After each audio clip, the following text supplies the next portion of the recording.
ಎಲ್ಲರಿಗೂ ನಮಸ್ಕಾರ. ರಶ್ಮಿ ಧ್ವನಿ ಯೂಟ್ಯೂಬ್ ಚಾನಲ್ಗೆ ಎಲ್ಲರಿಗೂ ಸ್ವಾಗತ. ನನ್ನೆಲ್ಲ ಆತ್ಮೀಯ ಪ್ರೀತಿಯ 9ನೇ ತರಗತಿಯ ಮುದ್ದು ಮಕ್ಕಳೇ, ಇಂದಿನ ಈ ದಿನದ ಕನ್ನಡ ತರಗತಿಗೆ ನಿಮ್ಮೆಲ್ಲರಿಗೂ ಸ್ವಾಗತ. ಪುಟಾಣಿಗಳೇ, ನಾವು ಇಂದಿನ ತರಗತಿಯಲ್ಲಿ 9ನೇ ತರಗತಿಯ ಕನ್ನಡ ಭಾಷಾ ಪಠ್ಯಪುಸ್ತಕದಲ್ಲಿ ಇರ್ತಕ್ಕಂತಹ ಭಾಗ 2ರಲ್ಲಿ ಬರುವಂತಹ ಒಂದು ಸುಂದರವಾದಂತಹ ಪಾಠ, ತುಂಬ ಅದ್ಭುತವಾದಂತಹ ಪಾಠ. ನನಗಂತೂ ಈ ಪಾಠ ತುಂಬ ಇಷ್ಟ ಮಕ್ಕಳೇ. ಹರಲೀಲೆ ಅನ್ನುವಂತಹ ಒಂದು ಸುಂದರವಾದಂತಹ ಪಾಠವನ್ನು ನಾವು ಇಂದಿನ ತರಗತಿಯಲ್ಲಿ ನೋಡೋಣ. ಅದಕ್ಕಿಂತ ಮುಂಚೆ ಜೇಡರ ದಾಸಿಮಯ್ಯ ಅವರು ಒಂದು ಮಾತನ್ನು ಹೇಳ್ತಾರೆ. ಏನಪ್ಪ ಅಂತಂದ್ರೆ, ಹರ ತನ್ನ ಭಕ್ತರ ತಿರುವಂತೆ ಮಾಡುವ, ಒರೆದು ನೋಡುವ ಮಿಸುನಿಯ ಚಿನ್ನದಂತೆ, ಅರೆದು ನೋಡುವ ಚಂದನದಂತೆ, ಅರೆದು ನೋಡುವ ಕಬ್ಬಿನ ಕೋಲಿನಂತೆ, ಬೆದರದೆ ಬೆಚ್ಚದೆ ಇದ್ದಡೆ ಕರವಿಡಿದೆತ್ತಿಕೊಂಬ ನಮ್ಮ ರಾಮನಾಥ, ನಮ್ಮ ರಾಮನಾಥ. ನೋಡಿ ಮಕ್ಕಳೇ, ಹರ ತನ್ನ ಭಕ್ತರ ತಿರುವಂತೆ ಮಾಡುವ, ಒರೆದು ನೋಡುವ ಮಿಸುನಿಯ ಚಿನ್ನದಂತೆ, ಅರೆದು ನೋಡುವ ಚಂದನದಂತೆ, ಅರಿದು ನೋಡುವ ಕಬ್ಬಿನ ಕೋಲಿನಂತೆ, ಬೆದರದೆ ಬೆಚ್ಚದೆ ಇದ್ದಡೆ ಕರವಿಡಿದೆತ್ತಿಕೊಂಬ ನಮ್ಮ ರಾಮನಾಥ ಅಂಥೇಳಿ ಜೇಡರ ದಾಸಿಮಯ್ಯನವರು ಒಂದು ವಚನವನ್ನು ಹೇಳ್ತಾರೆ. ಈ ವಚನದ ಅರ್ಥ ನಿಮ್ಗೆ ಗೊತ್ತಿರಬೇಕಲ್ವ, ಆದರೂ ಹೇಳ್ತೀನಿ ಕೇಳಿ ಮಕ್ಕಳು. ಈ ವಚನದ ಅರ್ಥ ಏನಪ್ಪ ಅಂತಂದರೆ, ಭಗವಂತ ನಮಗೆ, ಶಿವ ನಮಗೆ ಮೊದಲು ಕಷ್ಟಗಳನ್ನು ಕೊಡ್ತಾನೆ. ಹೌದಾ? ಕಷ್ಟಗಳನ್ನು ಯಾವ ರೀತಿಯಾಗಿ ಕೊಡ್ತಾನಪ್ಪ ಅಂತಂದ್ರೆ, ಚಿನ್ನವನ್ನು ಬೆಂಕಿಯಲ್ಲಿ ಬೇಯಿಸಿ ತೆಗೆದ್ರೂ ಕೂಡ ಅದು ಎಷ್ಟೊಂದು ಅದ್ಭುತವಾದಂಥ ಹೊಳಪನ್ನು ಕೊಡುತ್ತಲ್ಲ, ಅದೇ ರೀತಿಯಾಗಿ ಚಂದನ ಆಗಿರ್ಬೋದು. ಚಂದನ ಅಂದರೆ ಗಂಧ, ಹೌದಾ? ಅದು ಕೂಡ ಆಗಿರ್ಬೋದು. ಈ ರೀತಿ ಭಗವಂತ ನಮಗೆ, ಭಗವಂತ ಅಂದರೆ ಶಿವ ಮಕ್ಕಳೇ, ಹಲವಾರು ಬಗೆಯ ನಾನಾ ರೀತಿಯ ಕಷ್ಟಗಳನ್ನು ನಮಗೆ ಕೊಡ್ತಾನೆ. ಅಷ್ಟೊಂದು ಕಷ್ಟಗಳನ್ನು ಕೊಟ್ಟು ಕೊನೆಗೆ ಏನು ಮಾಡ್ತಾನೆ, ನಮ್ಮನ್ನು ಕಷ್ಟಗಳನ್ನು ಕೊಟ್ಟಿದ್ದೀನಪ್ಪ ನಿನಗಂತೇಳಿ ಸುಮ್ಮನೆ ಕೈ ಬಿಡಲ್ಲ. ಕೊನೆಗೆ ಒಂದು ದಿನ ಅವನು ನಮ್ಮನ್ನೇನು ಮಾಡ್ತಾನೆ, ಎತ್ತಿ ಹಿಡಿತಾನ. ಅಂದರೆ ಕೊನೆಯದಾಗಿ ಭಗವಂತ ಏನು ಮಾಡ್ತಾನೆ, ನಮ್ಮೆಲ್ಲರಿಗೂ ಒಂದು ಒಳ್ಳೆಯ ಸುಖದಿಂದ ಕೂಡಿರ್ತಕ್ಕಂಥ, ನೆಮ್ಮದಿಯಿಂದ ಕೂಡಿರ್ತಕ್ಕ ಒಂದು ಸುಂದರವಾದ ಜೀವನವನ್ನು ರಾಮನಾಥ ನಮಗೆ ಕೊಡ್ತಾನ ಅನ್ನುವಂಥದ್ದು ಅರ್ಥ. ನಾನು ನಿಮಗೆ ಇನ್ನೇನು ತರಗತಿಯಲ್ಲಿ ಜೇಡರ ದಾಸಿಮಯ್ಯನವರ ಈ ಅರ್ಥವನ್ನು ಯಾಕೆ ಹೇಳಿದ್ನಪ್ಪ ಅಂದರೆ, ಈ ಒಂದು ವಚನದ ತಾತ್ಪರ್ಯವನ್ನು ಯಾಕೆ ಹೇಳಿದ್ನಪ್ಪ ಅಂತಂದರೆ, ಯಾಕಪ್ಪನ ಈ ವಚನದ ತಾತ್ಪರ್ಯವನ್ನು ನಿಮಗೆ ಏನೇನು ತರಗತಿಯಲ್ಲಿ ಹೇಳಿದೆಪ್ಪ ಅಂದರೆ, ಜೇಡರ ದಾಸಿಮಯ್ಯನವರದ್ದು ಇಂದಿನ ಪಾಠ ಹರಲೀಲೆ, ಹರಿಹರ ಕವಿ ರಚನೆ ಮಾಡಿರ್ತಕ್ಕಂಥ ಹರಲೀಲೆ ಎನ್ನುವಂತಹ ಒಂದು ಈ ಅದ್ಭುತವಾದಂತಹ ಪಾಠ ಏನಿದೆಯಲ್ಲ, ಈ ಪಾಠ ಆಲ್ಮೋಸ್ಟ್ ಅಂತಂದರೆ ಒಂದು 190% ಈ ಹರಲೀಲೆ ಪಾಠಕ್ಕೆ ಸಂಬಂಧಪಟ್ಟಿದ್ದೇ ಆಗಿದೆ. ಹರ ಅಂದರೆ ಇಲ್ಲಿ ಶಿವ, ಲೀಲೆ ಅಂದರೆ ಆತನ ಪವಾಡಗಳು, ಆತನ ದೃಶ್ಯಗಳು, ಆತನ ಲೀಲೆಗಳು ಅಂಥೇಳಿ ಅರ್ಥವನ್ನು ಕೊಡುತ್ತೆ. ಭಗವಂತ ಇಲ್ಲಿ ಯಾರಿಗೆ ತನ್ನ ಲೀಲೆಗಳನ್ನು, ತನ್ನ ಪವಾಡಗಳನ್ನು ತೋರಿಸ್ತಾನ, ಅದರಿಂದ ಏನೆಲ್ಲ ಆಗತ್ತೆ ಅನ್ನುವಂಥದ್ದು ಈ ಪ್ರಸ್ತುತ ಪಾಠದಲ್ಲಿ ನೋಡುವಂಥದ್ದು ಮಕ್ಕಳೇ. ನಾನು ನಿಮಗೆ ಇನ್ನೇನು ತರಗತಿಯಲ್ಲಿ ಏನು ಮಾಡ್ತೀನಿ, ಹರಲೀಲೆ ಅನ್ನುವಂತಹ ಪಾಠದ ಕವಿ ಪರಿಚಯವನ್ನು ಮಾಡಿಕೊಂಡು, ಪೂರ್ವಕತೆಯನ್ನು ಹೇಳ್ಕೊಂಡು, ಪದಗಳ ಅರ್ಥವನ್ನು ಹೇಳ್ಕೊಂಡು, ಆಮೇಲೆ ಪಾಠದ ಸಂಪೂರ್ಣ ಸಾರಾಂಶವನ್ನು ನೋಡೋಣ. ಯಾರೆಲ್ಲ ಪಠ್ಯಪುಸ್ತಕವನ್ನು ತೆರೆದಿಲ್ವೋ ಎಲ್ಲರೂ ಪಠ್ಯಪುಸ್ತಕವನ್ನು ತೆರೆದಿಟ್ಟುಕೊಳ್ಳಿ, ಪಾಠವನ್ನು ಪ್ರಾರಂಭ ಮಾಡೋಣ ಬನ್ನಿ. ಪಾಠವನ್ನು ಪ್ರಾರಂಭ ಮಾಡೋಣ. ಪಾಠ 8 ಹರಲೀಲೆ ಹರಿಹರ. ಮೊದಲನೇದಾಗಿ ಕಥೆಯನ್ನು ನೋಡ್ಕೊಂಡು ಬರೋಣ. ಕಥೆಯನ್ನು ನೋಡ್ಕೊಂಡು ಬಂದು ಆಮೇಲೆ ನಿಮಗೆ ಓದಿದ್ದ ಸಂಪೂರ್ಣ ಪಾಠ ಎಲ್ಲ ಅರ್ಥ ಆಗುತ್ತೆ. ಕಥೆನೇ ಅರ್ಥ ಆಗಲಿಲ್ಲಪ್ಪ ಅಂತಂದ್ರೆ ಉಳಿದಿದ್ದೇನೂ ಅರ್ಥ ಆಗಂಗಿಲ್ಲ. ಎಲ್ಲರೂ ಕತೆ ಇದ್ದಿದ್ದ ಪೂರ್ವಕತೆ ಅಂತಿದೆಯಲ್ಲ, ಎಲ್ಲರೂ ಅದನ್ನು ತೆಗೆದುಕೊಳ್ಳ್ರಿ. ಕಥೆಯನ್ನು ಹೇಳ್ತೀನಿ. ಪೂರ್ವಕತೆ. ಕೈಲಾಸದಲ್ಲಿರುವ ಉದ್ಯಾನವನದಲ್ಲಿ ಇಬ್ಬರು ರುದ್ರ ಕನ್ನಿಕೆಯರು ಹೂ ಬಿಡಿಸುತ್ತಿದ್ದರು. ನೋಡಿ, ಕೈಲಾಸ ಅಂದರೆ ಯಾರಿಗೆಲ್ಲ ಗೊತ್ತಿಲ್ಲ ಹೇಳಿ ನೋಡೋಣ. ಕೈಲಾಸ ಅಂದರೆ ಶಿವ ಇರ್ತಕ್ಕಂತಹ ಸ್ಥಳ, ಶಿವನ ವಾಸಸ್ಥಾನ ಅಂತಲೇ ನಾವು ಕರೀಬೋದು. ಈ ಕೈಲಾಸದಲ್ಲಿ ಒಂದು ತೋಟ ಇರುತ್ತೆ, ಹೂವಿನ ಉದ್ಯಾನವನ ಇರುತ್ತೆ ಕೈಲಾಸ. ಹೌದಾ? ನೀವೆಲ್ಲರೂ ಈಗ ಕೈಲಾಸ ಸ್ವರ್ಗ ಅಂತ ಕರಿತೀವಿ. ಈಗ ನೀವು ಶ್ರೀ ಮಂಜುನಾಥ ಸಿನಿಮಾ ಆಗಿರ್ಬೋದು, ಅಥವಾ ಇನ್ನು ಹಲವಾರು ಶಿವನಿಗೆ ಸಂಬಂಧಪಟ್ಟಂಥ ಹಲವಾರು ಸಿನಿಮಾಗಳಲ್ಲಿ ಕೈಲಾಸ ಹೇಗಿರುತ್ತೆ ಅನ್ನುವಂಥದ್ದನ್ನು ನೀವೆಲ್ಲರೂ ನೋಡೇ ಇರ್ತೀರಿ. ಹೀಗೆ ಅಂತಹ ಕೈಲಾಸದಲ್ಲಿ, ಶಿವನ ವಾಸಸ್ಥಾನ ಆಗಿರ್ತಕ್ಕಂಥ ಈ ಕೈಲಾಸದಲ್ಲಿ ಏನಾಗಿರತ್ತಪ್ಪ ಅಂದ್ರೆ ಉದ್ಯಾನವನ ಇರುತ್ತೆ. ಅಲ್ಲಿ ಇಬ್ಬರು ರುದ್ರ ಕನ್ನಿಕೆಯರು ಹೂವನ್ನು ಬಿಡಿಸ್ತಾ ಇರ್ತಾರೆ. ರುದ್ರ ಕನ್ನಿಕೆಯರು ಅಂತಂದರೆ ಇವರು ಗಿರಿಜೆ, ಅಂದರೆ ಶಿವನ ಹೆಂಡತಿಯಾಗಿರ್ತಕ್ಕಂತಹ ಪಾರ್ವತಿ ಅಥವಾ ಗಿರಿಜೆಯ ಸೇವಕಿಯರು. ಹೀಗಾಗಿ ಅವರಿಬ್ಬರು ಏನು ಮಾಡ್ತಿರ್ತಾರಪ್ಪ ಅಂತಂದ್ರೆ, ಶಿವನನ್ನು ಯಾವಾಗಲೂ ಆರಾಧನೆ ಮಾಡ್ತಕ್ಕಂತಹ, ಆಮೇಲೆ ಶಿವನನ್ನು ಸೇವೆಯನ್ನು ಮಾಡ್ತಕ್ಕಂತಹ ರುದ್ರ ಕನ್ನಿಕೆಯರು ಅಲ್ಲಿ ಉದ್ಯಾನವನದಲ್ಲಿ, ಕೈಲಾಸದಲ್ಲಿರ್ತಕ್ಕಂತಹ ಉದ್ಯಾನವನದಲ್ಲಿ ಹೂವನ್ನು ಬಿಡಿಸ್ತಾ ಇರ್ತಾರೆ. ಮುಂದೇನಾಗತ್ತೆ ನೋಡಿ. ಇದನ್ನು ರುದ್ರಗಣದ ಸದಸ್ಯರಲ್ಲೊಬ್ಬನಾದ ಪುಷ್ಪದತ್ತ ಗಮನಿಸಿ ಅವರನ್ನು ಅನುರಾಗ ಭಾವದಿಂದ ನೋಡಿದನು. ಇದನ್ನು ಯಾರು ನೋಡ್ತಾರೆ? ಪುಷ್ಪದತ್ತ ಯಾರಪ್ಪ ಅಂದ್ರೆ ರುದ್ರಗಣದ ಸದಸ್ಯರಲ್ಲೊಬ್ಬನಾಗಿರ್ತಕ್ಕಂಥ ಪುಷ್ಪದತ್ತ. ರುದ್ರಗಣ ಅಂತಂದರೆ ಶಿವಗಣ ಅಂತ ಕರಿತೀವಿ. ಶಿವನ ಪರಿವಾರಕ್ಕೆ ಸಂಬಂಧಪಟ್ಟಂತಹ ಗಣವನ್ನು ನಾವು ಶಿವಗಣ, ರುದ್ರಗಣ ಅಂತ ಕರಿತೀವಿ. ಹೀಗಾಗಿ ಅದರಲ್ಲಿರ್ತಕ್ಕಂತಹ ಒಬ್ಬ ಯಾರು ಸದಸ್ಯರಲ್ಲಿ ಪುಷ್ಪದತ್ತ ಅನ್ನೋನು ಕೂಡ ಒಬ್ಬ. ಈತ ಅವರನ್ನು ಯಾರು ಸುಂದರಿಯರಾಗಿರ್ತಕ್ಕಂತಹ ರುದ್ರ ಕನ್ನಿಕೆಯರನ್ನು, ತುಂಬ ಸುಂದರಿಯರಾಗಿರ್ತಾರೆ. ಹೇಳಬೇಕಾ, ಕೈಲಾಸದಲ್ಲಿರುವವರಲ್ವಾ ಎಲ್ಲರೂ ತುಂಬ ಸುಂದರಿಯರಾಗಿರ್ತಾರೆ. ಅವರು ಇಬ್ಬರನ್ನು ಏನು ಮಾಡ್ತಾನೆ, ಅನುರಾಗ ಭಾವದಿಂದ ನೋಡ್ತಾನೆ. ಅನುರಾಗ ಭಾವ ಅಂತಂದರೆ ಮಕ್ಕಳೇ, ಒಂದು ಪ್ರೇಮದ ಭಾವದಿಂದ ಅಥವಾ ಪ್ರೀತಿಯ ಭಾವನೆಯಿಂದ ಅವರಿಬ್ಬರನ್ನು ಆತ ನೋಡ್ತಾನೆ. ಯಾರು ನೋಡ್ತಾನೆ? ರುದ್ರಗಣ, ಶಿವಗಣದ ಸದಸ್ಯರಲ್ಲಾಗಿರ್ತಕ್ಕಂತಹ ಅಥವಾ ರುದ್ರಗಣದ ಸದಸ್ಯರಲ್ಲೊಬ್ಬನಾಗಿರ್ತಕ್ಕಂತಹ ಪುಷ್ಪದತ್ತ ಅನ್ನುವನು ಆ ರುದ್ರ ಕನ್ನಿಕೆಯರನ್ನು ಪ್ರೀತಿಯ ಭಾವನೆಯಿಂದ ಅಥವಾ ಪ್ರೇಮದ ಭಾವನೆಯಿಂದ ಅವರಿಬ್ಬರನ್ನು ನೋಡ್ತಾನೆ. ಆಗ ಏನಾಗತ್ತಪ್ಪ ಅಂತಂದರೆ, ಪುಷ್ಪದತ್ತನನ್ನು ಕಂಡ ರುದ್ರ ಕನ್ನಿಕೆಯರು ಅವನನ್ನು ಅದೇ ಭಾವದಿಂದ ನೋಡುತ್ತಿರುವುದನ್ನು ಶಿವ ಗಮನಿಸಿದ ಮತ್ತು ಅಸಮಾಧಾನ ಹೊಂದಿದ. ನೋಡಿ, ಇದನ್ನು ಯಾರು ನೋಡಿದ್ರು?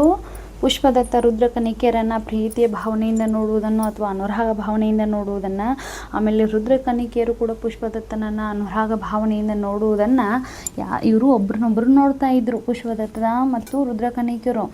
ಅವಾಗ ನೋಡ್ತಿರುವಂಥ ಸಂದರ್ಭದಲ್ಲಿ ಶಿವ ಅವರಿಬ್ಬರನ್ನು ಅನುರಾಗ ಭಾವನೆಯಿಂದ ನೋಡುವುದನ್ನು ಗಮನಿಸಿದ ಮೇಲೆ ಆತನಿಗೆ ತುಂಬ ಬೇಜಾರಾಗಿಬಿಡುತ್ತೆ, ಅಸಮಾಧಾನ ಆಗಿಬಿಡುತ್ತೆ. ಯಾಕೆ ಅಂತಂದ್ರೆ ರುದ್ರಗಣದಲ್ಲಿರ್ತಕ್ಕಂಥವ್ರೆಲ್ಲರೂ ಅರಿಷಡ್ವರ್ಗಗಳನ್ನು ತ್ಯಜಿಸಿದವರು. ಕಾಮ, ಮೋಹ, ಮದ, ಮತ್ಸರ, ಲೋಭ ಇವುಗಳನ್ನೆಲ್ಲವನ್ನು ತ್ಯಜಿಸಿದಂಥವರು. ಹೀಗಾಗಿ ಅವನಿಗೆ ಅಸಮಾಧಾನ ಆಗಿಬಿಡತ್ತೆ. ಯಾಕಪ್ಪ ಅಂತಂದ್ರೆ ಇವ್ರು ಏನಪ್ಪ ಇಷ್ಟೊಂದು ಅರಿಷಡ್ವರ್ಗಗಳನ್ನ ತ್ಯಜಿಸಿ ಬಂದು ಇವರು ಕಾಮದ ಭಾವನೆಯಿಂದ, ಒಂದು ಪ್ರೀತಿಯ ಭಾವನೆಯಿಂದ ಅಥವಾ ಅನುರಾಗ ಭಾವನೆಯಿಂದ ಒಬ್ಬರನ್ನೊಬ್ಬರು ನೋಡ್ತಾ ಇದ್ದಾರಲ್ಲ ಅಂಥೇಳಿ ಶಿವನಿಗೆ ಇಲ್ಲಿ ಏನಾಗ್ಬಿಡತ್ತೆ, ತುಂಬ ಅಸಮಾಧಾನ ಆಗಿಬಿಡತ್ತೆ. ಆಗ ಕೈಲಾಸದಲ್ಲಿ ಗಣಗಳು ಇಂತಹ ವಿಕಾರ ಭಾವನೆಗಳನ್ನು ಹೊಂದಿರುವುದು ಅಪರಾಧ. ಆಗ ಏನಾಗ್ಬಿಡತ್ತಪ್ಪ ಅಂತಂದ್ರೆ, ಶಿವ ಕೈಲಾಸದಲ್ಲಿ ಗಣಗಳು, ನನ್ನ ಗಣಗಳು ಈ ರೀತಿಯ ಅಪರಾಧ ಮಾಡುವುದು ತಪ್ಪು, ಈ ರೀತಿ ವಿಕಾರ ಭಾವನೆಗಳನ್ನ ಹೊಂದಿರುವುದು ತಪ್ಪು ಅಂತೇಳಿ ಅಂದ್ಕೊಂಡು, ಹಾಗಾಗಿ ಶಿವನು ಈ ಮೂವರಿಗೆ ಇಹಲೋಕದಲ್ಲಿ ಮನುಷ್ಯರಾಗಿ ಹುಟ್ಟಿ ಎಂದು ಶಪಿಸಿದನು. ನೋಡಿ, ಅವಾಗ ಏನು ಮಾಡ್ತಾನೆ, ಈ ರೀತಿ ವಿಕಾರ ಭಾವನೆಗಳನ್ನ ಹೊಂದುವುದು, ನನ್ನ ಕೈಲಾಸದಲ್ಲಿರ್ತಕ್ಕಂತಹ ಇವರು ಅರಿಷಡ್ವರ್ಗಗಳನ್ನೆಲ್ಲವನ್ನು ತ್ಯಜಿಸಿ ಬಂದಂಥವರು, ಈ ರೀತಿ ಭಾವನೆಯಿಂದ ಕೂಡಿದಂಥವರು ಇರುವುದು ತಪ್ಪು ಅಂತ ಅಂದ್ಕೊಂಡು ಅವರಿಗೆ ಶಾಪವನ್ನು ಕೊಟ್ಟು ಬಿಡ್ತಾನೆ. ಏನಂತ ಶಾಪ ಕೊಡ್ತಾನಪ್ಪ ಅಂದರೆ, ನೀವು 3 ಜನ ಭೂಲೋಕದಲ್ಲಿ ಮನುಷ್ಯರಾಗಿ ಹುಟ್ಟಿ ಅಂಥೇಳಿ ಶಾಪವನ್ನು ಕೊಟ್ಬಿಡ್ತಾನೆ. ಆಗ ಇದರಿಂದ ನೊಂದ ಪುಷ್ಪದತ್ತ, ನಿಮ್ಮಣ್ಣಗಲಿ ನಾನಿರಲಾರೆ, ದಯವಿಟ್ಟು ನನ್ನ ತಪ್ಪನ್ನು ಮನ್ನಿಸಿ ಎಂದು ಪ್ರಾರ್ಥಿಸಲು. ನೋಡಿ, ಆಗ ಏನಾಗತ್ತಪ್ಪ ಅಂತಂದ್ರೆ ಪುಷ್ಪದತ್ತನಿಗೆ ತುಂಬ ಬೇಜಾರಾಗ್ಬಿಡತ್ತೆ. ಶಿವ ಯಾವಾಗ ನೀವು ಮೂವರು ಭೂಲೋಕದಲ್ಲಿ ಹುಟ್ಟಿಯಂತೆ ಶಾಪವನ್ನು ಕೊಡ್ತಾನಲ್ಲ, ಆಗ ನಾನು ನಿಮ್ಮನ್ನು ಬಿಟ್ಟು ಭೂಲೋಕಕ್ಕೆ ಹೋಗುವುದಿಲ್ಲ, ನಾನು ದಯಮಾಡಿ ನಂದು ಏನೋ ತಪ್ಪಾಯಿತು, ನಾನು ಯಾವುದೇ ಭಾವನೆಯಿಂದ ಇನ್ಮೇಲೆ ಯಾರನ್ನೂ ಕೂಡ ನಾನು ನೋಡುವುದಿಲ್ಲ, ನಾನು ಯಾಕೆ ನೋಡಿದ್ನೋ ನನಗೆ ಗೊತ್ತಿಲ್ಲ, ದಯಮಾಡಿ ನನ್ನನ್ನು ಕ್ಷಮಿಸ್ಬಿಡಿ ಭಗವಂತ, ಕ್ಷಮಿಸ್ಬಿಡಿ ಶಿವ ಅಂತ ಎಷ್ಟೇ ಪರಿಪರಿಯಾಗಿ ಬೇಡ್ಕೊಂಡ್ರೂ ಕೂಡ ಶಿವ ಕ್ಷಮಿಸೋದಿಲ್ಲ. ನಾನೀಗ ಆಲ್ರೆಡಿ ಶಾಪವನ್ನು ಕೊಟ್ಬಿಟ್ಟಿದ್ದೀನಿ, ಅದನ್ನು ನಾನು ಹಿಂತೆಗೆದುಕೊಳ್ಳಲು ಬರುವುದಿಲ್ಲ. ಪುಷ್ಪದತ್ತ, ನೀನು ಮನುಷ್ಯನಾಗಿ ಭೂಲೋಕದಲ್ಲಿ ಹುಟ್ಟಬೇಕು, ಆಮೇಲೆ ನಿನ್ನ ಶಾಪ ವಿಮೋಚನೆ ಆಗತ್ತೆ ಅಂತೇಳಿ ಅಷ್ಟೇ ಹೇಳ್ತಾನೆ. ಹೇಳಿದರೂ ಕೂಡ ಏನು ಮಾಡಲ್ಲ ಪುಷ್ಪದತ್ತ, ಇಲ್ಲ ನಾನು ನಿಮ್ಮನ್ನು ಬಿಟ್ಟು ಹೋಗಲ್ಲ ಅಂಥೇಳಿ ಹೇಳ್ತಾನೆ. ಯಾಕಪ್ಪ ಅಂತಂದ್ರೆ, ನಾನು ಇಹಲೋಕ ಅಂದರೆ ಭೂಲೋಕಕ್ಕೆ ಹೋದ ತಕ್ಷಣ ಅಲ್ಲಿ ಇರ್ತಕ್ಕಂತಹ ಲೌಕಿಕ ಜೀವನದಲ್ಲಿ ನಾನು ಸಿಕ್ಕು ಏನಾಗ್ಬಿಡ್ತೀನಿ, ನಿಮ್ಮನ್ನೇ ನಾನು ಮರ್ತೋಗ್ಬಿಡ್ತೀನಿ ಅಂಥೇಳಿ ಅವಾಗ ಹೇಳ್ತಾನೆ. ಆಗ ಆತ ಹೇಳಿದಂತಹ ಮಾತು ಏನು ಹೇಳ್ತಾನಪ್ಪ ಅಂದರೆ, ಇಲ್ಲಿ ಪರಮೇಶ್ವರನಾದವನು, ನೀನು ಈಗ ಭೂಲೋಕದಲ್ಲಿ ಮಾನವನಾಗಿ ಹುಟ್ಟು, ಆದಷ್ಟು ಬೇಗನೆ ನಿನ್ನನ್ನು ಕೈಲಾಸಕ್ಕೆ ಕರೆಸಿಕೊಳ್ಳುವೆನೆಂದು ಆಶ್ವಾಸನೆ ನೀಡಿದ. ನೋಡು, ಒಂದು ವೇಳೆ ನೀನು ಮರೆತರೂ ಕೂಡ ನಾನಂತೂ ಮರೆಯೋಂಗಿಲ್ಲ. ನೀನು ಏನು ಮಾಡು, ಭೂಲೋಕದಲ್ಲಿ ಮಾನವನಾಗಿ ಮನುಷ್ಯನಾಗಿ ಹುಟ್ಟು, ಅಲ್ಲಿಯ ಕಾರ್ಯಕ್ರಮಗಳನ್ನೆಲ್ಲವನ್ನು ಮಾಡು. ಅಲ್ಲೆಲ್ಲ ಮಾಡಿದಾದಮೇಲೆ ನಾನೇನು ಮಾಡ್ತೀನಿ, ಮತ್ತೆ ಕೈಲಾಸಕ್ಕೆ ಕಳಿಸ್ಕೊಳ್ತೀನಿ ಅಂಥೇಳಿ ಶಿವನು ಆತನಿಗೆ ಪುಷ್ಪದತ್ತನಿಗೆ ಮಾತನ್ನು ಕೊಡ್ತಾನೆ. ಶಿವನು ಪುಷ್ಪದತ್ತನಿಗೆ ಮಾತನ್ನು ಕೊಟ್ಟಿದಾದ ಮೇಲೆ ಪುಷ್ಪದತ್ತ ಏನು ಮಾಡ್ತಾನಂದ್ರೆ, ಹೀಗಾಗಿ ಚೋಳ ದೇಶದ ರಾಜಮನೆತನದಲ್ಲಿ ನಂಬಿಯನ್ನನಾಗಿ ಪುಷ್ಪದತ್ತನು ಪರಿವೇ ಸಂಕಲೀಯರಾಗಿ ರುದ್ರಕನ್ನಿಕೆಯರು ಹುಟ್ಟಿದರು. ನೋಡಿ, ಅವಾಗ ಏನಾಗತ್ತಪ್ಪ ಅಂತಂದ್ರೆ, ಚೋಳ ದೇಶದ ರಾಜಮನೆತನ ಆ ರಾಜಮನೆತನದಲ್ಲಿ ನಂಬಿಯನ್ನ ಅನ್ನುವಂಥ ಒಂದು ಹೆಸರಿನ ಮೇಲೆ ಈತ ಹುಡ್ತಾನೆ ಪುಷ್ಪದತ್ತ. ತಿರುವಾರೂರು ಮತ್ತು ತಿರುವೆಯೂರು ಅನ್ನುವಂಥ ಒಂದು 2 ಹಳ್ಳಿಯಲ್ಲಿ ಪರಿವೆ ಮತ್ತು ಸಂಕಲಿಯರಾಗಿ ಈ ರುದ್ರಕನ್ನಿಕೆಯರು ಹುಡ್ತಾರೆ. ಕತೆ ಅರ್ಥ ಎಲ್ಲ ಆಯ್ತಲ್ವ ಮಕ್ಕಳೇ? ತಿರುವಾರೂರು ಮತ್ತು ತಿರುವೆಯೂರು ಅನ್ನುವಂಥ ಈ ಪರಿವೆ ಮತ್ತು ಸಂಕಲಿಯರಾಗಿ ರುದ್ರಕನ್ನಿಕೆಯರು ಜನಿಸ್ತಾರೆ. ಶಿವ ಇವ್ರ ಮೂವರಿಗೆ ಏನಂತ ಹೇಳ್ತಾನೆ ಕೊನೆಗೆ, ನೀವು 3 ಭೂಲೋಕದಲ್ಲಿ ಹುಟ್ಟಿ ಮದುವೆಯನ್ನು ಮಾಡಿಕೊಂಡು ಇಹಲೋಕದ ಎಲ್ಲ ರೀತಿಯಾದಂತಹ ಕೆಲಸಗಳನ್ನಾಗಿರಬಹುದು ಅಥವಾ ಇಹಲೋಕದ ಸುಖ ಸಂಸಾರದ ಜೀವನವನ್ನು ಅನುಭವಿಸ್ರಿ ಅಂಥೇಳಿ ಹೇಳ್ತಾನೆ. ಅದಾದಮೇಲೆ ಅವಾಗ ಏನಾಗತ್ತಪ್ಪ ಅಂತಂದರೆ, ಚೋಳ ದೇಶದ ರಾಜ ಮನೆತನದಲ್ಲಿ ನಂಬಿಯನ್ನ ಏನು ಜನಿಸ್ತಾನಲ್ವ ಈತ ತಿರುನಾವಲೂರು ಅನ್ನುವಂತಹ ಒಂದು ಆ ಊರಿನ ರಾಜ ಮನೆತನದ ರಾಜನಾಗಿರ್ತಕ್ಕಂತಹ ನರಸಿಂಹ ಅನ್ನುವಂತಹ ಒಬ್ಬ ವ್ಯಕ್ತಿಯ ಸಾಕು ಮಗನಾಗಿ ಈತ ಯಾರು ಪುಷ್ಪದತ್ತ ಆ ಅರಮನೆಯಲ್ಲಿ ಈತ ಬೆಳೀತಾ ಇರ್ತಾನೆ. ಸೌಂದರ್ಯ ಪೆರುಮಾಳ ಅನ್ನುವಂಥದ್ದು ಈತನ ಇನ್ನೊಂದು ಹೆಸರಾಗಿರುತ್ತೆ. ಯಾರ್ದು? ಈ ನಂಬಿಯನ್ನಂದು. ಮಕ್ಕಳೇ ಕನ್ಫ್ಯೂಸ್ ಆಗಬೇಡ್ರಿ. ಇಲ್ಲಿ ತಿರುನಾವಲೂರಿನ ನರಸಿಂಹನ ಸಾಕು ಮಗನಾಗಿ ಬೆಳೆದಂತಹ ಪುಷ್ಪದತ್ತ ಅಂದರೂ ಒಂದೇ, ನಂಬಿಯನ್ನ ಅಂದರೂ ಒಂದೇ, ಆಮೇಲೆ ಸೌಂದರ್ಯ ಪೆರುಮಾಳ ಅಂದರೂ ಕೂಡ ಒಂದೇ. ಮೂವರು ಒಬ್ಬರನೇ. ಹೌದಾ? ಆತನಿಗೆ ನಂಬಿಯನ್ನ ಅಂದರೆ ಸೌಂದರ್ಯ ಪೆರುಮಾಳನಿಗೆ 16 ವರ್ಷ ತುಂಬತ್ತೆ. 16 ವರ್ಷ ತುಂಬಿದಾದಮೇಲೆ ಸುಂದರ ಯುವತಿಯರನ್ನು, ಸುಂದರ ಕನ್ಯೆಯರನ್ನು ನೋಡಿ ಆತನಿಗೆ ಮದುವೆಯನ್ನು ಮಾಡಿಸ್ಬೇಕು, ವಿವಾಹವನ್ನು ಮಾಡಿಸ್ಬೇಕು ಅಂಥೇಳಿ ಯಾರಬ್ಬ ಅನ್ಕೋತಾರೆ ಇಲ್ಲಿ? ಆತನ ತಂದೆಯಾಗಿರ್ತಕ್ಕಂತಹ ನರಸಿಂಹ ಇಲ್ಲಿ ತೀರ್ಮಾನವನ್ನು ಮಾಡ್ತಾನೆ. ಏನಂತ? 16 ವರ್ಷ ತುಂಬಿರ್ತಕ್ಕಂತಹ ಈ ಸೌಂದರ್ಯ ಪೆರುಮಾಳನಿಗೆ ಅಥವಾ ನಂಬಿಯನ್ನನಿಗೆ ಅಥವಾ ಪುಷ್ಪದತ್ತನಿಗೆ ವಿವಾಹವನ್ನು ಮಾಡಬೇಕು ಅಂಥೇಳಿ ಒಂದು ತೀರ್ಮಾನವನ್ನು ಮಾಡಲಾಗತ್ತೆ. ಆತನಿಗೆ ತೀರ್ಮಾನವನ್ನು ಮಾಡಿದಂತಹ ನರಸಿಂಹ ಏನು ಮಾಡಿಬಿಡ್ತಾನೆ, ಒಂದು ಹುಡುಗಿಯನ್ನು ಕನ್ಯೆಯನ್ನು ನೋಡಿ ವಿವಾಹವನ್ನು ಫಿಕ್ಸ್ ಮಾಡಿಬಿಡ್ತಾನೆ. ಈ ಫಿಕ್ಸ್ ಮಾಡಿರ್ತಕ್ಕಂಥ ವಿಷಯ ಯಾರಿಗೆ ಗೊತ್ತಾಗ್ಬಿಡುತ್ತೆ? ಕೈಲಾಸದಲ್ಲಿರ್ತಕ್ಕಂತಹ ಶಿವನಿಗೆ ಈ ವಿಷಯ ಗೊತ್ತಾಗ್ಬಿಡತ್ತೆ. ಆಗ ಆತ ಏನು ಅನ್ಕೋತಾನೆ, ನಾನು ಈ ಮೂವರನ್ನು ಭೂಲೋಕಕ್ಕೆ ಕಳಿಸಿದ್ದಕ್ಕೆ ಇವರಿಗೆ ವಯಸ್ಸಿಗೆ ಬಂದ ಮೇಲೆ ಇವರು ಮದುವೆ ಆಗಬೇಕು ಅನ್ನುವಂತಹ ಒಂದು ಕಾರಣದಿಂದ ಕಳಿಸಿದ್ದೀನಿ ಅಂತಂದರೆ, ನಂಬಿಯನ್ನ ಅಂದರೆ ಪುಷ್ಪದತ್ತ ಈ ಪರಿವೆ ಮತ್ತು ಸಂಕ್ಲಿ ಅಂತ ಏನಿರ್ತಾರಲ್ಲ ರುದ್ರಕನ್ನಿಕೆ, ಇವ್ರು ಮದುವೆ ಆಗಬೇಕಾಗಿರುತ್ತೆ. ಆದರೆ ಇಲ್ಲಿ ನಾನು ಕಳಿಸಿರೋದೇನು, ಇಲ್ಲಿ ಆಗ್ತಾ ಇರೋದೇನು ಅಂತ ಹೇಳಿ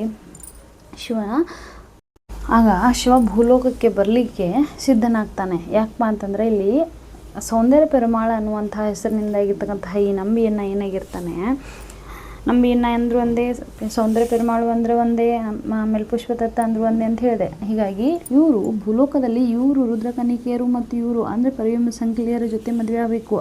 ಆದರೆ ಇವರು ಯಾವುದೋ ರಾಜ್ಯದ ರಾಜಕುಮಾರಿನ ಅಥವಾ ಯಾವುದೋ ದೇಶದ ರಾಜಕುಮಾರಿನೇ ವಿವಾಹವಾಗಲಿಕ್ಕೆ ಈತ ಹೋಗ್ತಿದ್ದಾನೆ ಅಂತ ಹೇಳಿ ಶಿವ ಏನು ಮಾಡ್ತಾನೆ, ಅದನ್ನು ಹೇಗಾದರೂ ಮಾಡಿ ತಡಿಬೇಕು ಅನ್ನುವಂತಹ ಕಾರಣದಿಂದ ಭೂಲೋಕಕ್ಕೆ ಬರಲಿಕ್ಕೆ ಸಿದ್ಧನಾಗ್ತಾನೆ.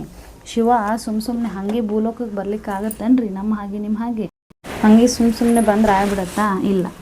ಆದರೆ ಶಿವ ಏನಾಗ್ತಾನೆ ಇಲ್ಲಿ, ತನ್ನ ಇರ್ತಕ್ಕಂತಹ ರೂಪವನ್ನೆಲ್ಲವನ್ನು ಬದಲಾವಣೆ ಮಾಡಿಕೊಂಡು ಆತ ಭೂಲೋಕಕ್ಕೆ ಬರಬೇಕು. ಆದರೆ ಆತ ಭೂಲೋಕಕ್ಕೆ ಯಾವ ರೀತಿಯಾಗಿ ಬರ್ತಾನೆ? 100 ವರ್ಷದ ಹಣ್ಣ ಮುದುಕನಾಗಿ ಅಂದರೆ ಶತವೃದ್ಧನಾಗಿ ಆತ ತನ್ನ ರೂಪ ಲಾವಣ್ಯ ಅಥವಾ ಎಲ್ಲವನ್ನು ಬದಲಾಯಿಸಿಕೊಂಡು ಶಿವ ಈ ಧರೆಗೆ ಭೂಮಿಗೆ ಬರ್ತಾನೆ.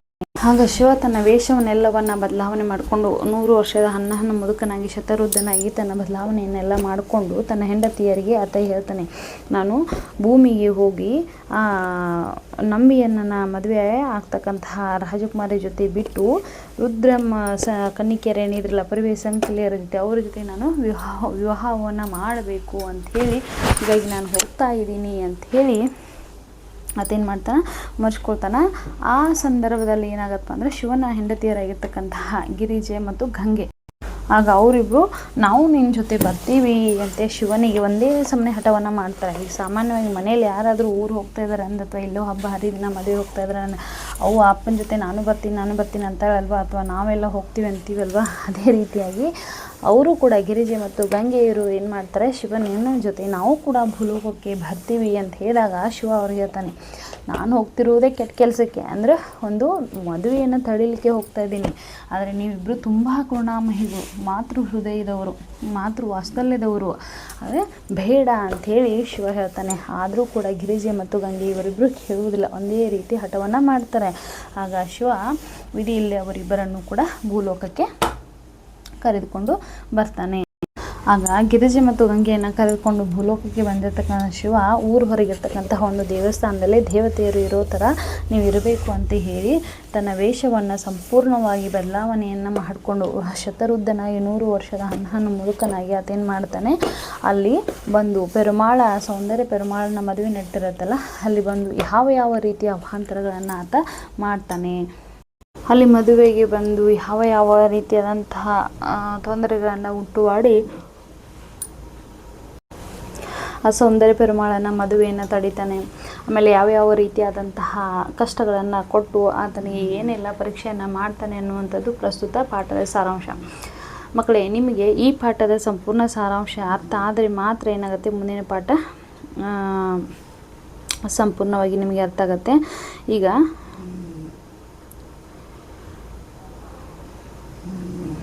ನಾನು ಮುಂದುವರೆದಂಥ ಭಾಗ ಏನು ಹೇಳಿದ್ನಲ್ಲ, ಅದೇ ಭಾಗ ಎಲ್ಲ ಇತ್ತು ಅಂತಂದ್ರೆ ಈ ಆಶಯ ಭಾಗದಲ್ಲಿದೆ, ಅದನ್ನ ಇನ್ನೊಂದು ಸಲ ನಿಮಗೆ ಹೇಳ್ತೀನಿ. ಕೃತಿಕಾರರ ಪರಿಚಯವನ್ನು ನಾವು ಇದೀಗ ನೋಡೋಣ. ಹರಿಹರನ ಬಗ್ಗೆ ನಾವು ತಿಳ್ಕೊಳ್ಳೋಣ.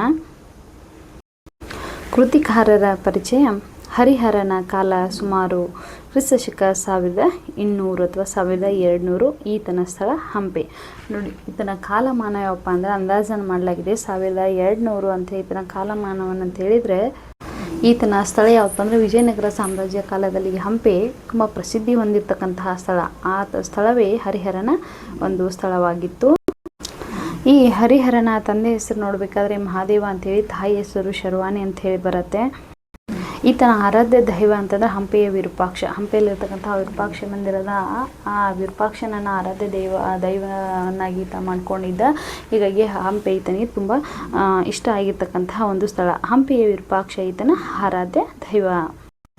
ಕನ್ನಡ ಸಾಹಿತ್ಯದಲ್ಲಿ ರಗಳಿ ಕಾವ್ಯ ಪ್ರಕಾರವನ್ನು ಜೀವಂತಗೊಳಿಸಿದ ಸುಪ್ರಸಿದ್ಧ ಕವಿ. ನೋಡಿ, ನಮ್ಮ ಕನ್ನಡ ಸಾಹಿತ್ಯದಲ್ಲಿ ರಗಳೆ ಅಂತಂದರೆ ಕನ್ನಡ ಸಾಹಿತ್ಯದ ಒಂದು ಪ್ರಕಾರ ಅಂತ ಕರಿತೀವಿ ರಗಳೆಯನ್ನು. ಈ ಕಾವ್ಯ ಪ್ರಕಾರವನ್ನು ಜೀವಂತಗೊಳಿಸಿರತಕ್ಕಂತಹ ಒಬ್ಬ ಕವಿ ಹರಿಹರನು ಪಂಪಾಶತಕ, ರಕ್ಷಾಶತಕ ಮತ್ತು ಮುಡಿಗೆಯ ಅಷ್ಟಕಗಳನ್ನು ವೃತ್ತ ಛಂದಸ್ಸಿನಲ್ಲಿ ರಚಿಸಿದ್ದಾನೆ. ಈತ ಹರಿಹರ ಏನು ಮಾಡ್ತಾನಪ್ಪ, ಪಂಪಾಶತಕ ಆಮೇಲೆ ರಕ್ಷಾಶತಕ ಮುಡಿಗೆಯ ಅಷ್ಟಕಗಳನ್ನು ಇವೇನು ಮಾಡ್ತಾನೆ, ಛಂದಸ್ಸಿನೊಳಗೆ ವೃತ್ತ ಛಂದಸ್ಸಿನೊಳಗೆ ರಚನೆಯನ್ನು ಮಾಡಿರ್ತಕ್ಕಂಥ ಕೀರ್ತಿ ಈತನಿಗೆ ಸಂತತಿ. ಗಿರಿಜಾ ಕಲ್ಯಾಣ ಪ್ರೌಢ ಚಂಪು ಪರಂಪರೆಯಲ್ಲಿ ರಚಿತವಾಗಿರುವ ಕಾವ್ಯ. ಚಂಪು ಶೈಲಿ ಅಂತಂದರೆ ಗದ್ಯ ಮತ್ತು ಪದ್ಯ ಮಿಶ್ರಿತ ಆಗಿರ್ತಕ್ಕಂತಹ ಒಂದು ಶೈಲಿ. ಹೀಗಾಗಿ ಗಿರಿಜಾ ಕಲ್ಯಾಣ ಅನ್ನುವಂಥ ಒಂದು ಕಾವ್ಯವನ್ನು ಈತ ಚಂಪು ಶೈಲಿಯಲ್ಲಿ ರಚನೆಯನ್ನು ಮಾಡ್ತಾನೆ. ಕನ್ನಡ ಸಾಹಿತ್ಯ ಚರಿತ್ರೆಯಲ್ಲಿ ಮಹತ್ವದ ಸ್ಥಾನ ಗಳಿಸಿರುವುದು ರಗಳೆ ಕಾವ್ಯದ ಮೂಲಕ.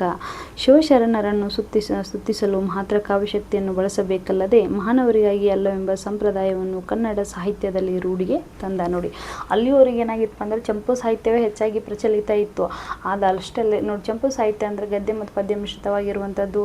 ಆಮೇಲೆ ಘನಗಳನ್ನು ಇಷ್ಟೇ ಹೊಂದಿರಬೇಕು, ವೃತ್ತಗಳನ್ನು ಇಷ್ಟೇ ಹೊಂದಿರಬೇಕು, ಇಷ್ಟೇ ಪದ್ಯ ಭಾಗಗಳನ್ನು ಹೊಂದಿರಬೇಕು ಅನ್ನುವಂತಹ ನಿಯಮಗಳು ಚೌಕಟ್ಟುಗಳಿದ್ವು. ಆದರೆ ಈ ರಗಳೆಯಲ್ಲಿ ಯಾವುದೇ ಪದ್ಯ ಗದ್ಯ ಇರ್ಬೋದು, ಇಷ್ಟೇ ಗಣಗಳನ್ನ ಹೊಂದಬೇಕು, ಇಷ್ಟೇ ವೃತ್ತಗಳನ್ನ ಹೊಂದಬೇಕು, ಅಥವಾ ಇಷ್ಟೇ ನಿಯಮಗಳನ್ನು ಪಾಲಿಸಬೇಕು ಅನ್ನುವಂಥದ್ದು ಯಾವುದೂ ಇಲ್ಲ. ಹೀಗಾಗಿ ಅಂಥ ಒಂದು ಅದ್ಭುತವಾಗಿರ್ತಕ್ಕಂತಹ ಈ ರಗಳೆ ಅನ್ನುವಂಥ ಒಂದು ಸಾಹಿತ್ಯವನ್ನು, ಕಾವ್ಯ ಪ್ರಕಾರವನ್ನು ಈತೇನು ಮಾಡ್ತಾ ಜಾರಿಗೆ ಬರ್ತಾನೆ. ಕನ್ನಡ ಸಾಹಿತ್ಯ ಚರಿತ್ರೆಯಲ್ಲಿ ಅಲ್ಲಿಯವರು ಚಂಪು ಶೈಲಿ ಹೆಚ್ಚಾಗಿ ಫೇಮಸ್ ಹೊಂದಿರುತ್ತೆ. ಅದಾದಮೇಲೆ ಹರಿಹರ ಯಾವಾಗ ರಗಳೆ ಅನ್ನುವಂಥ ಒಂದು ಕಾವ್ಯ ಪ್ರಕಾರವನ್ನು ಕನ್ನಡ ಸಾಹಿತ್ಯ ತೊಗೊಂಬರ್ತಾನಲ್ಲ, ಅಲ್ಲಿಂದ ರಗಳೆಯ ಕವಿ ಅಂತೇಳಿ ಈತನಿಗೆ ತರ ಮುಂದೆ ಬರುತ್ತೆ. ನೋಡಿ, ಶಿವಶರಣರನ್ನು ಸ್ತುತಿಸಲು ಅಂದರೆ ಈಗ ನಾವು ಶಿವಶರಣರನ್ನು ಅವರನ್ನು ನಾವು ಸ್ತುತಿಸ್ಬೇಕಪ್ಪ ಅಂತಂದರೆ ಕಾವ್ಯಶಕ್ತಿಯನ್ನು ಬಳಸಬೇಕು. ಅದು ಮಾನವರಿಗಷ್ಟೇ ಅಲ್ಲ, ಅದು ಪ್ರತಿಯೊಬ್ಬರು ಕೂಡ ಇದನ್ನ ಏನು ಮಾಡ್ಬೋದು, ಬಳಸ್ಬೋದು ರಗಳೆಯ ಮೂಲಕ ಅನ್ನುವಂತಹ ಒಂದು ಪರಂಪರೆಯನ್ನು ಜಾರಿಗೆ ತೊಗೊಂಬರ್ತಾನೆ. ಕನ್ನಡ ಸಾಹಿತ್ಯದಲ್ಲಿ ಪ್ರಧಾನವಾಗಿದ್ದ ಚಂಪು ಕಾವ್ಯ ಪರಂಪರೆಯನ್ನು ಹಿಂದೆ ಸರಿಸಿ ಶಿವಗಣದ ರಗಳೆಯನ್ನು ರಚಿಸುವ ಹೊಸ ಸಂಪ್ರದಾಯಕ್ಕೆ ನಾಂದಿ ಹಾಡಿದನು. ನೋಡಿ, ಈ ನಮ್ಮ ಕನ್ನಡ ಸಾಹಿತ್ಯದಲ್ಲಿ ಚಂಪು ಕಾವ್ಯ ಅಂತ ಏನಿತ್ತಲ್ಲ, ಅದನ್ನೆಲ್ಲವನ್ನು ಹಿಂದೆ ಸರಿಸಿ ಏನು ಮಾಡ್ತಾರೆ, ರಗಳೆ ಅನ್ನುವಂಥ ಕಾವ್ಯ ಪ್ರಕಾರವನ್ನು ತೊಗೊಂಬರ್ತಾನೆ.